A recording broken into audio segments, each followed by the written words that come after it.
지난주에 이어서 우리가 그 안에서 행하라 두 번째 시간을 좀 가져보려고 합니다. 자, 우리가 지난주를 좀 되돌아보면 우리가 2장 6절에서 말하는 그 안에서 행하되라는 말씀은 제가 뭐라고 말씀드렸죠? 주님과 함께 걸어가는 삶이라고 말씀을 드렸죠. 이미 목적지는 정해져 있고 수단과 방법을 가리지 않고 뭐 이리 왔다 저리 왔다 그렇게 하라는 말씀이 아니라 우리가 걷기는 걷되 주님과 함께 걸어가되 결과보다는 뭐가 더 중요하다 말씀을 드렸어요? 저 과정이 더 중요하다라고 말씀을 드렸습니다. 자, 우리 속담 중에 뭐로 가도 서울로만 가면 된다라는 속담이 있는데 이 속담이 무슨 의미입니까? 과정을 생략하고 최종 목적지인 서울로만 가면 된다라는 뜻인데, 그럼 이게 우리한테는 어울리지도 않고 맞지 않는 이야기라는 것이죠. 우리의 신앙에 이러한 자세는 여러분 없습니다. 하나님은 늘 과정을 통한 결과를 보기 원하시는 분이시기 때문에 그런 거예요. 여러분의 인생 가운데 어떤 과정을 통한 신앙의 성숙이 여러분을 결승점으로 또 꼬린 지점으로 인도하기 때문에 그런 것이죠. 그렇기 때문에 이 믿음의 경주에서 있어서 반드시 우리에게는 누가 필요한 거예요? 주님이라는 런닝메이트가 필요한 겁니다. 여러분들과 함께 발을 맞추면서 속도를 맞추고 계속적으로 할 수 있다, 할 수 있다. 내가 너와 함께 할 거니까 힘내서 조금만 같이 더 걸어가 보자, 뛰어보자. 그러한 주님의 음성을 우리가 들으면서 나아갈 수 있어야 한다는 것이죠. 자, 예수님께서 처음에 그 제자들을 부르실 때 어떻게 말씀하셨어요? 나를 따르라 이렇게 말씀을 하셨어요. 뭐 금을 다 제쳐두고 나를 따르라. 자, 예수님께서는 나를 따르라고 말씀하신 다음에 제자들을 부르신 다음에 한결같이 제자들과 보폭을 맞추면서 여러분 걸어가셨어요. 예수님은 절대로 앞서가지 않으셨습니다.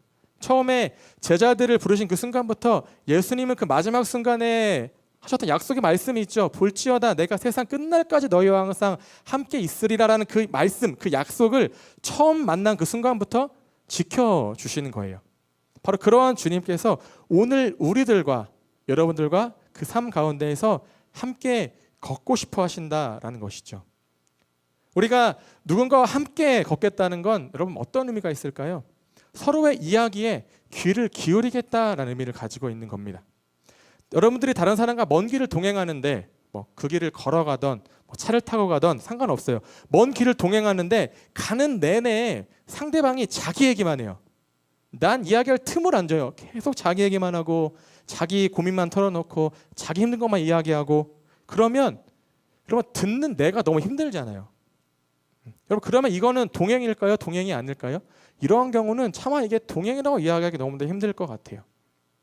또 여러분 동행이란 서로 간에 어떠한 신뢰와 또 기쁨을 바탕으로 이루어져야 되는데 이러한 경우에는 상대방이 계속 자기 이야기만 하고 자기만 기쁘고 자기만 즐겁고 이럴 때에는 이게 양자 간에 이루어지는 동행이라고 보기가 어렵다라는 것이죠.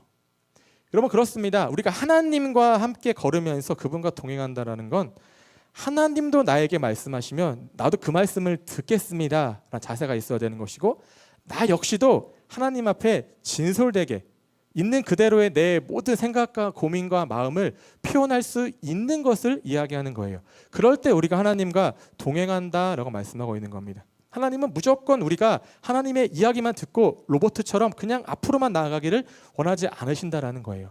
우리의 이야기도 듣고 싶어 하신다라는 것이죠. 우리의 목소리에 하나님은 여전히 귀를 기울이고 계시다라는 겁니다. 자, 여러분이 주님 안에서 행하는 삶을 살기 원한다면 이제부터 하나님께서 나에게 무엇이라 말씀하시는지 먼저 귀를 기울이시기를 바라요. 그리고 순종하는 가운데 그 말씀을 듣고 순종하고 반응하는 가운데 나아가는 과정 가운데에서 하나님 앞에 여러분의 이야기를 고백하시면 되는 겁니다. 우린 그것을 바로 기도라고도 부르는 거죠. 자, 하나님께서 인간의 몸을 입고 이 땅에 내려오신 이유는 여러분 다른 이유보다도 우리와 조금 더 가까이에서 함께 하시기 위함인 것 같아요. 이전까지는 하나님은 너무나 높으신 분이기 때문에 감히 인간이 가까이 할 수 없고 함께 할 수 없는 그러한 분으로 유대인들은 그렇게 믿고 살아왔습니다. 그런데 하나님이 이 땅에 내려오셨다는 것은 그 모든 벽을 허무셨다라는 거예요. 이제는 편안하게 그 누구보다 정말 편하고 자연스럽고 그러한 마음으로 하나님이 우리와 교제하고 싶으시다라는 겁니다. 우리가 그러한 마음으로 동행하기 원하신다라는 거예요. 그래서 예수님께서는 모든 형식을 다 파괴하시고 하나님을 무엇이라 부르라고 하셨습니까? 아버지라고. 아빠 아버지라고 우리에게 가르쳐 주신 거예요. 하나님은 우리와 동일한 눈높이에서 교제하시기 위해서 이 땅에 오신 겁니다. 바로 지금 이 순간에도 여러분들과 그래서 같은 눈높이에서 같은 선상에서 같은 보폭을 맞춰 나가면서 걸어가기를 원하신다라는 것이죠. 자, 이스라엘 백성들이 광야길을 걸어갈 때 하나님께서 불기둥과 구름기둥으로 인도하십니다. 자, 이 말씀 우리가 들었을 때 하나님이 그냥 하늘 위에서 낮에는 구름기둥을 보내시고 지켜보시고 또 밤에는 불기둥을 보내시고 위에서 지켜보시고 뭐 그런 말씀이 아니라는 것이죠. 하나님은 밤에는 불로 임하셔서 이스라엘 백성들과 함께 그 광야길을 걸어가신 것이고 또 낮에는 구름으로 임하셔서 함께 발을 맞추어서 광야의 길을 걸어가셨다라는 겁니다. 그래서 여러분 그런 것 같아요. 늘 뭔가 이렇게 영적으로 깨어있는 분들은 그 모든 그런 자연의 현상 가운데에서도 하나님의 임재를 느낀다라고 고백을 하시거든요. 그러니까 우리도 결국 그러한 삶을 살아갈 수 있다는 것이죠. 우리는 불어오는 바람을 통해서도 하나님과 함께 걸을 수가 있는 것이고요. 또 내리는 어떠한 비와 눈을 맞으면서도 그 가운데에서 하나님과 함께 걸어나갈 수 있도록 그렇게 지어진 존재들이다라는 겁니다. 이 사계절, 이 변덕스러운 날씨와 환경 속에서도 하나님께서 언제나 우리와 함께 걷고 계심을 여러분들이 믿으시기를 주님의 이름으로 축복합니다. 그래서 이 장마의 날씨가 너무너무 우리에게는 불쾌하죠. 습하고 짜증도 나고. 그런데 여러분들이 그 날씨 가운데에서도 하나님은 여전히 우리와 함께 걷기를 원하시고 함께 동행하시는 분이심을 꼭 기억하시고 이 기간 여러분들이 믿음으로 이겨 나아가시기를 주님의 이름으로 권면을 드리겠습니다. 여러분들이 그렇게 할 수 있다라면 이 하루하루를 살아가는 우리의 태도와 시선이 바뀌게 되고 달라지게 될 거예요. 자, 그러면 우리가 매일의 삶 가운데에서 조금 더 하나님 안에서 행하기 위해서 우리가 조금 더 정말 진득하게 하나님과 붙어 다니기 위해서는 어떻게 해야 될까요? 무엇이 우리로 하여금 주님 안에서 행하는 삶을 변함없이 유지하도록 만들어 줄까요? 오늘은 세 가지로 이거에 대해서 나눠 보려고 합니다. 자, 첫 번째는 우리는 그리스도 안에서 충만할 때 하나님 안에서 날마다 걸어갈 수가 있는 거예요. 자, 다 함께 본문 9절과 10절 말씀을 여러분 한번 보십시오. 자, 그 안에서 신성의 모든 충만이 육체로 거하시고 너희도 그 안에서 충만하여졌으니 그는 모든 통치자의 권세와 머리시라. 아멘. 자, 9절 말씀을 여러분들이 세번역 성경으로 보시면 그리스도 안에는 신성의 모든 충만이 육체의 모습으로 거합니다 라고 말씀을 하고 있습니다. 자, 이 말씀은 바로 직전에 1장 19절 말씀과 같은 말씀이에요. 이 말씀에서 좀 더 뭔가 파생된 그런 말씀이라고 볼 수가 있는데, 자, 1장 19절 말씀을 여러분들이 한 번 더 보시면 아버지께서는 모든 충만으로 예수 안에 거하게 하시고, 아멘. 자, 그러면 본문 9절에서 여러분 오늘 2장 9절에서 예수님 안에 이 충만한 신성은 누구를 가리키는 말씀일까요? 1장 19절과 오늘의 9절 말씀을 우리가 비교해 본다면 예수님 안에 있는 신성한 충만, 이 충만의 신성은 바로 하나님을 가리키는 말씀인 거예요. 예수님이 하나님의 모든 것으로 충만하시다라는 겁니다.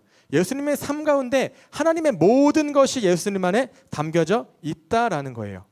예수님이 이 땅에 내려오신 바로 그 순간부터 예수님의 모든 평생의 삶 가운데에서 예수님은 날마다 하나님의 그런 충만한 신성의 충만함 가운데에서 함께 하나님과 걸어가셨다라는 말씀을 바울이 이야기해 주고 있는 겁니다. 하나님의 지극히 일부가 아니라 하나님의 한 50%만 이 안에 있는 것이 아니라 하나님의 전부가 예수님 안에 가득하다라고 바울이 이야기하고 있는 거예요. 자, 그러면 이 충만함이 육체로 거하신다는 말씀은 무엇이겠습니까?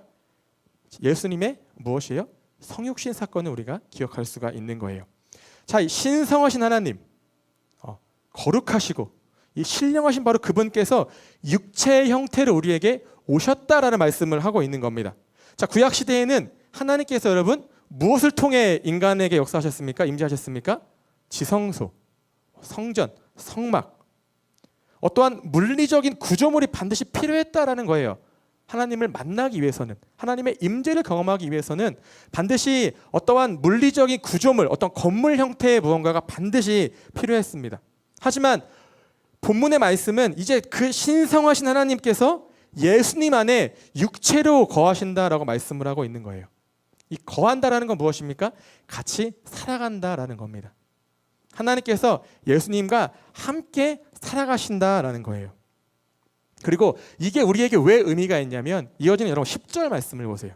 10절을 보시면 뭐라 말씀합니까? 너희도 그 안에서 충만하여졌으니 그게 모든 통치자와 권세의 머리시라. 아멘.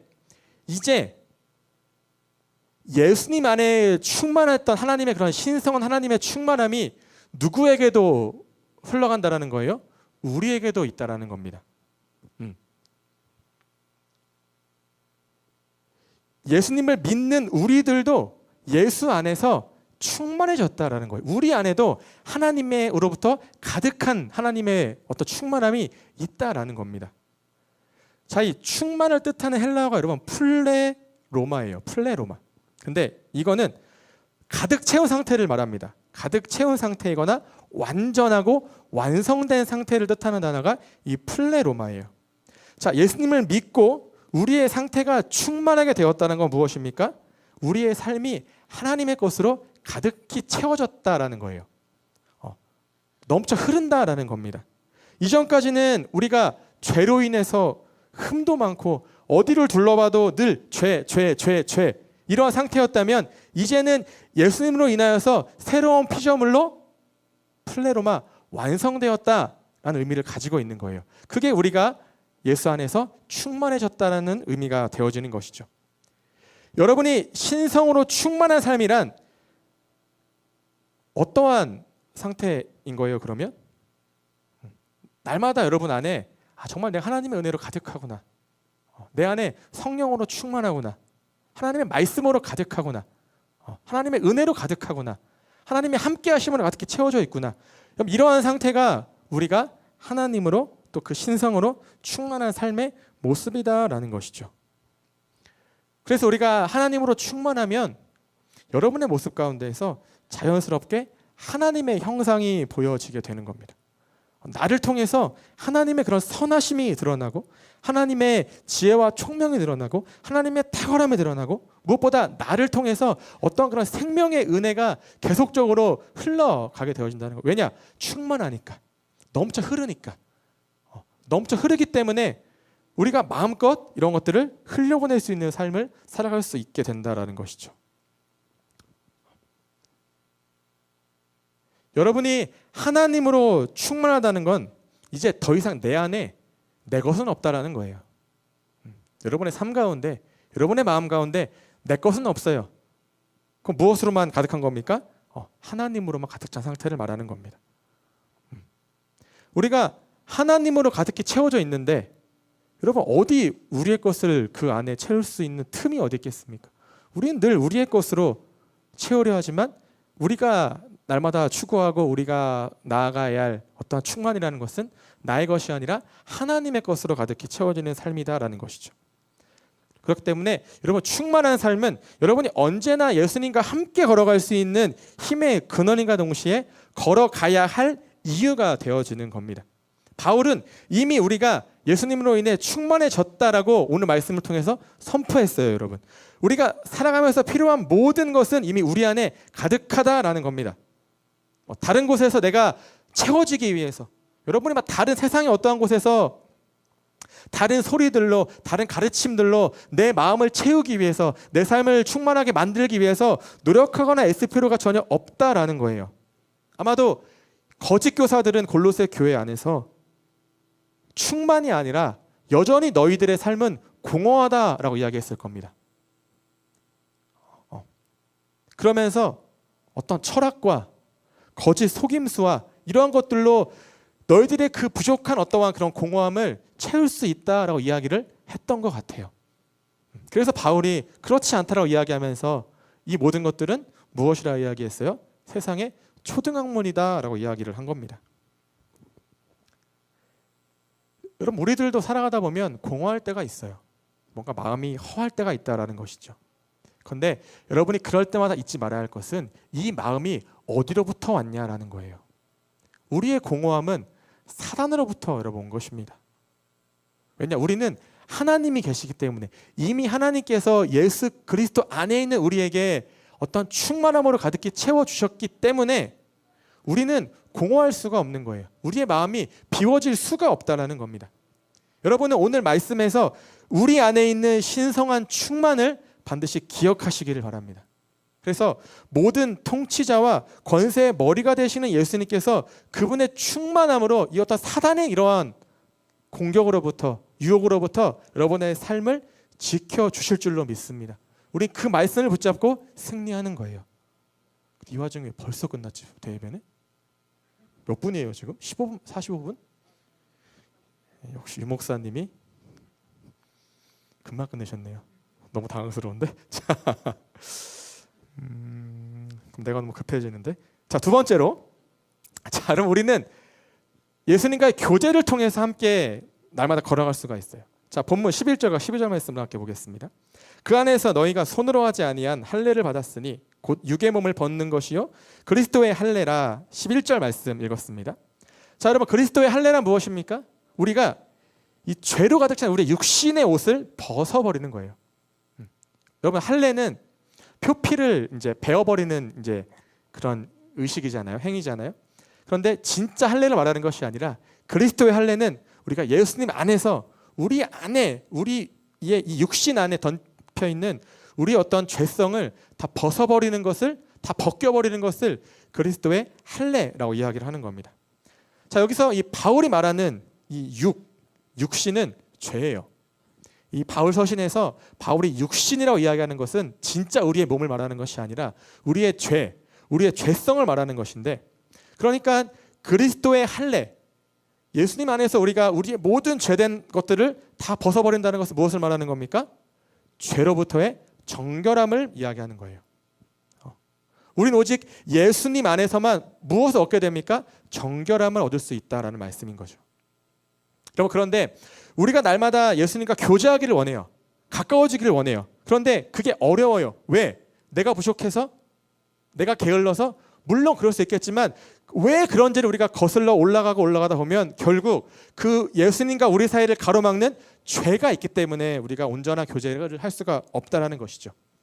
그러니까 여러분들이 죄로부터 정결함 받지 못하면 우리는 절대로 예수님과 함께 걸어갈 수가 없다라는 거예요. 왜냐? 죄는 하나님과 우리 사이에 맺어진 믿음을 깨뜨리기 때문에 그런 겁니다. 제가 아까 이야기했죠. 여러분, 동행에는 서로 간의 신뢰가 중요해요. 믿음이 중요합니다. 그런데 죄가 우리 가운데 있으면 하나님과 우리 사이에 믿음이 깨져버리는 거예요. 여러분, 그렇잖아요. 우리가 신뢰가 깨진 사람과 함께 걸어갈 수 있겠습니까? 동행할 수 있어요, 여러분? 가능은 하죠. 억지로 걸어갈 수 있어요. 그런데 우리가 무조건 같이 걷기만 한다고 해서 동행이 아닌 거잖아요. 함께 그 가운데 교제가 있어야죠. 대화가 있고 위로가 있고 나눔이 있고 격려가 있고 서로 힘들 때 당겨주고 밀어주고 함께 쉴 때 쉬어주고, 여러분, 그런 게 동행의 참 의미 아니겠습니까? 그런데 죄가 있으면 주님과 조금 뭔가 이렇게 어색하게, 뭔가 좀 서먹서먹하게 그렇게 걸어가는 것, 그조차도 여러분 불가능하다라는 거예요. 혹시라도 여러분 가운데 내가 이 내 모든 죄, 내가 그리스도의 할례를 통해서 내 모든 죄의 옷을 벗어버리지 않은 상태에서, 즉 뭐예요? 회개하지 않은 상태에서 주님과 함께 걸어가겠다라는 마음이 있다라면 여러분, 이건 우리의 욕심입니다. 여러분이 그 마음부터 우리가 먼저 회개해야 되는 거예요. 왜 나는 늘 혼자인 기분이 들까? 왜 늘 내 마음은 공허할까? 왜 늘 날마다 나는 주님의 임재가 느껴지지 않을까? 여러분, 그건 내 안에 있는 죄성 때문에 그런 겁니다. 죄의 쓴뿌리 때문에 여러분 그런 거예요. 이 죄가 주님과 우리 사이의 화목을 가로막는다라는 것이죠. 자, 출애굽기 34장 9절 말씀을 제가 읽어드릴게요. 이르되 주여 내가 주께 은총을 입었거든 원하건대 주는 우리와 동행하옵소서. 이는 목이 뻣뻣한 백성이니이다. 우리의 악과 죄를 사하시고 우리를 주의 기업으로 삼으소서. 아멘. 자, 모세의 기도입니다.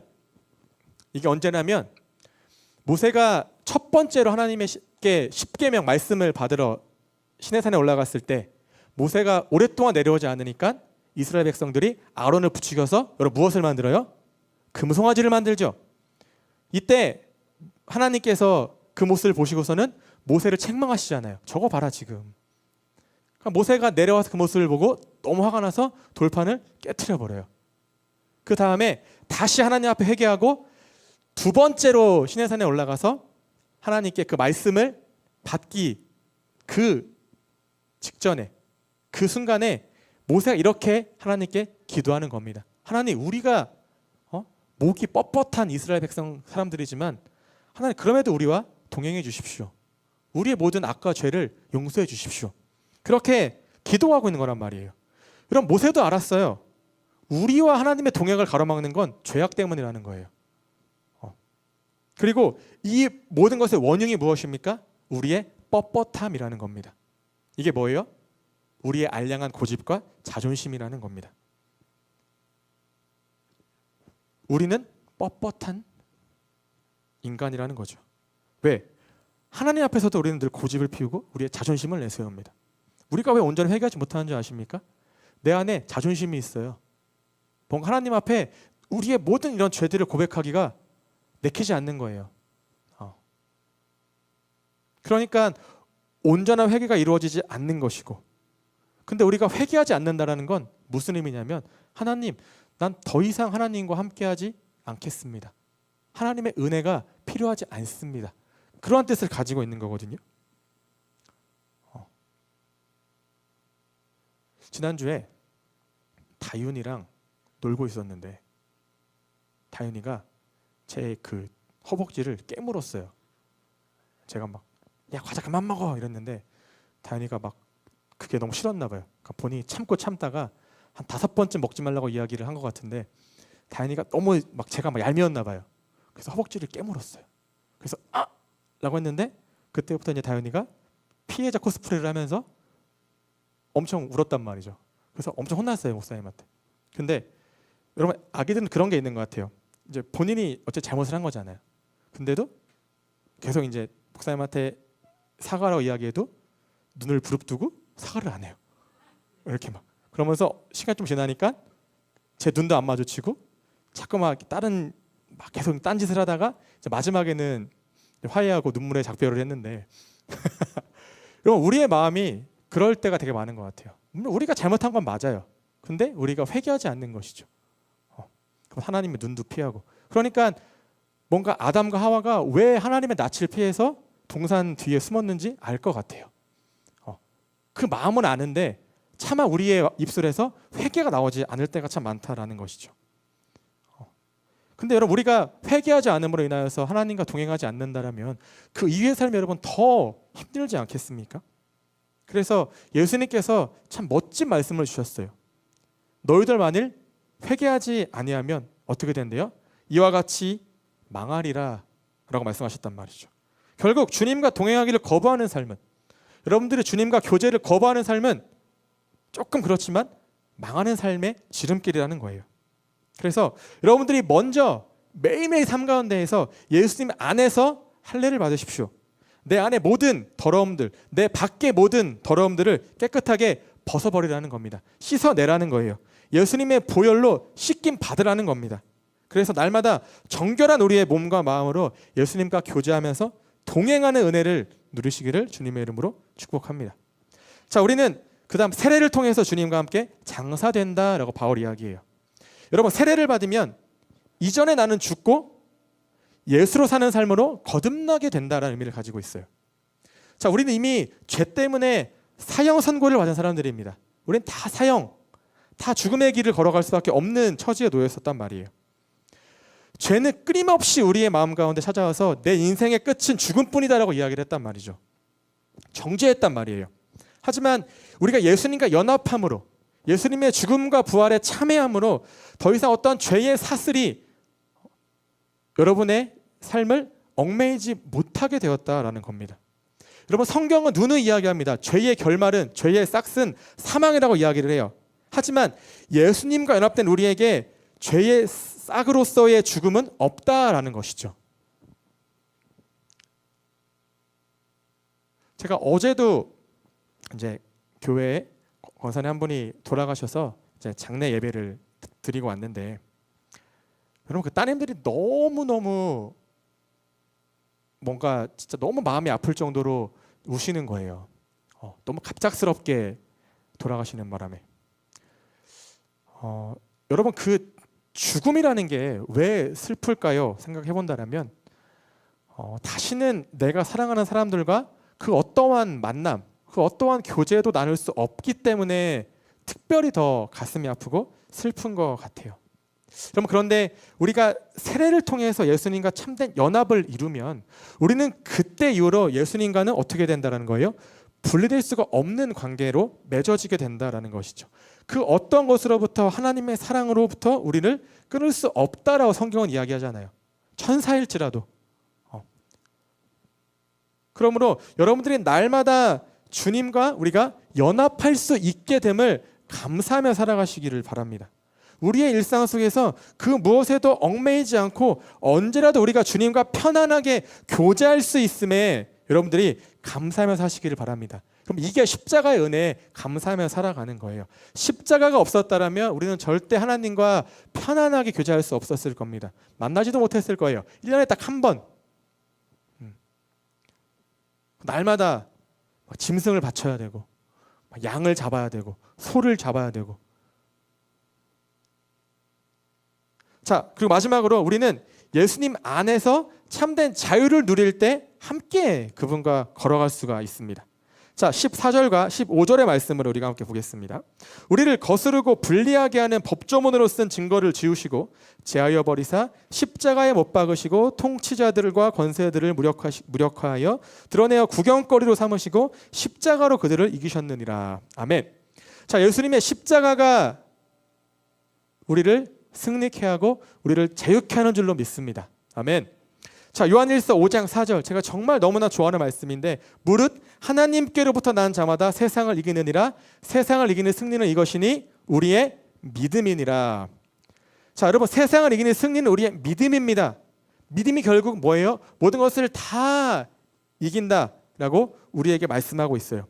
왜냐하면 제가 예전에도 한번 이 말씀 드렸던 것 같은데 여러분 지금 여러분들이 싸우고 있는 싸움은 현재 진행형인 싸움입니까? 아니면은 예수님께서 2000년 전에 십자가 위에서 이미 승리하신 싸움입니까? 후자죠. 지금 우리가 살아가는 삶은요, 이미 예수님께서 승리하신 삶을, 승리하신 싸움을 우리는 살아가고 있는 거예요. 그러니까 우리에게 여러분 패배에 대한 염려는 없는 겁니다. 왜냐?